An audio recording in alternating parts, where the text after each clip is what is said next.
मुख्यमंत्री योगी आदित्यनाथ ने कहा कि राम व कृष्ण की धरती पर कांग्रेस गोकंसी को छूट देना चाहती है। देश का हिंदू समाज इसे कभी स्वीकार नहीं करेगा। गाय उसके लिए मां के समान है। वह शनिवार को अपने सरकारी आवास में मीडिया कर्मियों से बातचीत कर रहे थे। कांग्रेस के घोषणा पत्र में अल्पसंख्यकों के खान पान की आजादी देने के वायदे का जिक्र करते हुए उन्होंने कांग्रेस और उनकी अगुवाई वाले गठबंधन पर गोवंश को बढ़ावा देने का आरोप लगाया है। उन्होंने कहा कि देश का हिंदू समाज कांग्रेस की इस मंशा को कभी सफल नहीं होने देगा। सीएम योगी ने कांग्रेस को यूपी में गोकंसी करने वालों की सजा को याद दिलाया है। उन्होंने कहा 2017 के बाद उन्होंने गोकंसी को रोक लगाई है। गोहत्या को लेकर एक बड़ा कानून बनाया है। इस कानून के तहत प्रदेश के गोकंसी के ऊपर 10 साल की सजा और 5 लाख तक के जुर्माने का प्रावधान है। वहीं गोवंश के अंग भंग पर 7 साल के जेल और 3 लाख के जुर्माने का प्रावधान है। योगी सरकार ने 2020 में ही गोकंसी के ऊपर अध्यादेश लाने के बाद उसे कानून का रूप दिया था। उत्तर प्रदेश गोवध निवारण संशोधन अधिनियम 2020 में योगी सरकार ने कई नए प्राविधान जोड़े थे,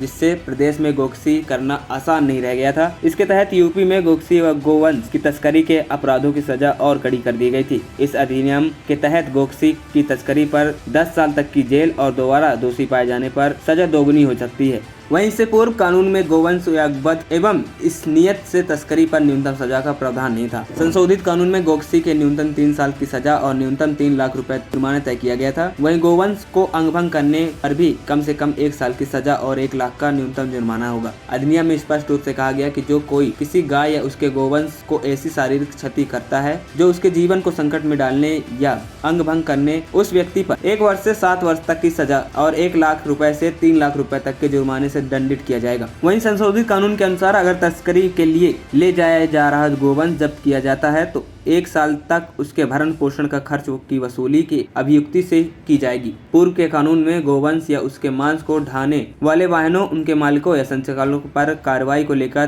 तस्वीर साफ नहीं थी। वहीं संशोधित कानून में अब जब तक वाहन मालिक साबित नहीं कर देते कि उनके वाहन में प्रतिबंधित मांस की जानकारी नहीं थी तो वो भी दोषी माने जाएंगे। साथ ही संचालक और ऑपरेटर भी दोषी होंगे, वह वाहन सीज कर दिया जाएगा। इस अधिनियम के तहत सभी अपराध गैर जमानती होंगे। एएनपी टाइम्स की रिपोर्ट।